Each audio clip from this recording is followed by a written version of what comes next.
90% des personnes carencées en magnésium ne le savent pas. Si vous êtes fatigué en permanence, si vous dormez mal ou si vos muscles se contractent tout seuls le soir, restez parce que dans cette vidéo, je vous explique exactement pourquoi et surtout comment corriger ça. Je suis le Dr Demano Nancy, médecin généraliste. Je reçois ce type de plainte quasiment chaque semaine en consultation. La fatigue, le stress, troubles du sommeil et le magnésium est souvent une pièce du puzzle qu'on oublie.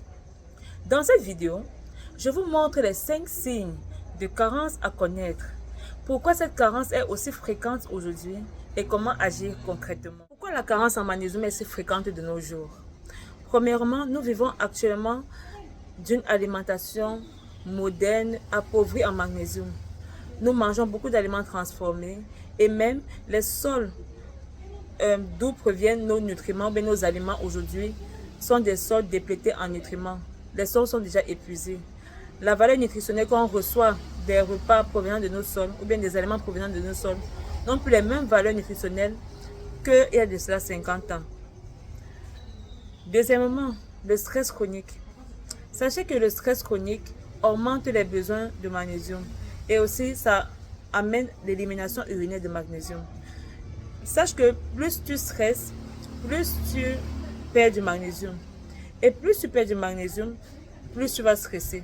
C'est un cercle vicieux. Et nous vivons dans une atmosphère ou bien dans une vie. Maintenant, la vie aujourd'hui est stressante, si on peut dire comme ça. Donc malheureusement, beaucoup de personnes souffrent de stress chronique dû à l'environnement. Troisièmement, les choses comme le café, c'est-à-dire boire plus de 3 tasses de café, l'alcool et certains médicaments aussi favorisent la perte de magnésium. Et le résultat donc sera quoi? C'est qu'une grande partie de la population vit en déficit, soit léger à modéré, de magnésium sans le savoir. 5 signes d'une carence en magnésium. Et tenez-vous bien, le 4e signe surprend souvent plusieurs. Premièrement, une fatigue persistante malgré un sommeil suffisant. Oui, parfois vous dormez assez, mais vous ne comprenez pas pourquoi vous êtes juste toujours fatigué. Ça pourrait être une carence en magnésium.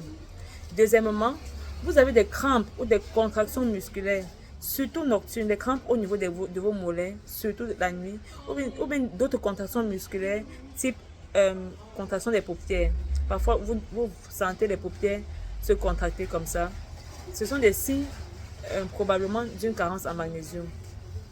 Troisièmement, l'anxiété ou l'irritabilité inhabituelle. Lorsque vous le ressentez très souvent, probablement, c'est un signe que vous manquez du magnésium dans votre corps. Quatrièmement, les troubles du sommeil. Oui, les troubles du sommeil sont une caractéristique aussi d'un manque de magnésium. Que ce soit au niveau de l'endormissement, c'est-à-dire que vous avez du mal à vous endormir, ou bien vous vous réveillez chaque fois la nuit. Ce sont des signes aussi d'une carence en magnésium.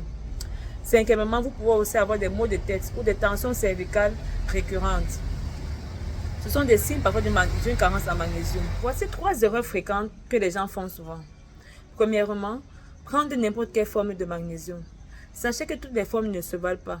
Certaines formes de magnésium sont mieux absorbées par le corps, tandis que d'autres ne le sont pas. Deuxièmement, se supplémenter sans revoir son alimentation. Et troisièmement, ignorer le lien avec le sommeil et le stress, plutôt que de traiter la cause. C'est exactement pour éviter ces erreurs que j'ai construit un protocole complet. J'y reviens dans un instant. Faire concrètement. Bon, vous pouvez consommer des aliments riches en magnésium, tels que les cacahuètes, les noix de cajou, les haricots rouges, les haricots noirs, les lentilles, les feuilles vertes comme les épinards, les feuilles de manioc ou bien tout autre légumes verts ou feuilles vertes, pardon. Aussi les feuilles de moringa, oui, les feuilles de moringa sont très riches en magnésium.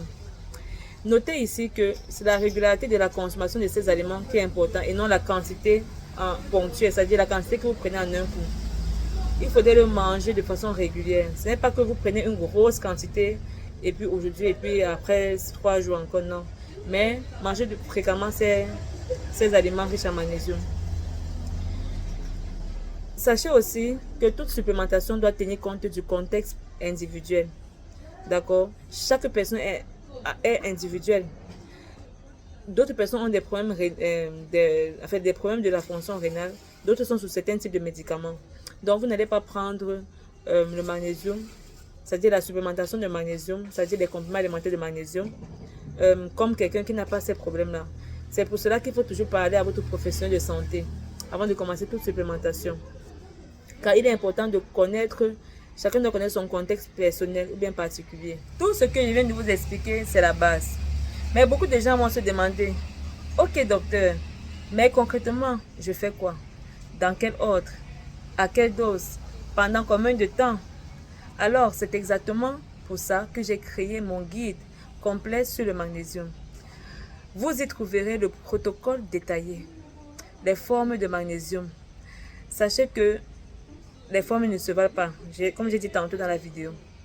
Donc, en fonction de votre problème, les troubles du sommeil, le stress, les crampes, il y a certaines formes que vous pourrez privilégier. Et aussi, dans ce guide, vous allez trouver un programme structuré sur plusieurs semaines pour vous aider dans la gestion du stress, du sommeil et avec le magnésium. Dans ce guide aussi, vous allez trouver beaucoup de références scientifiques pour soutenir tout ce que vous avez appris dans le guide. Ok? Le lien de ce guide, pour télécharger ce guide, sera dans la barre de description ou bien je vais l'épingler dans le commentaire. Si cette vidéo vous a été utile, alors likez cette vidéo et partagez-la. Surtout abonnez-vous et activez la cloche de notification afin de ne pas rater mes prochaines vidéos. Aussi, parmi les 5 signes de carence en magnésium que j'ai énoncés dans cette vidéo, dites-moi lequel vous parle le plus.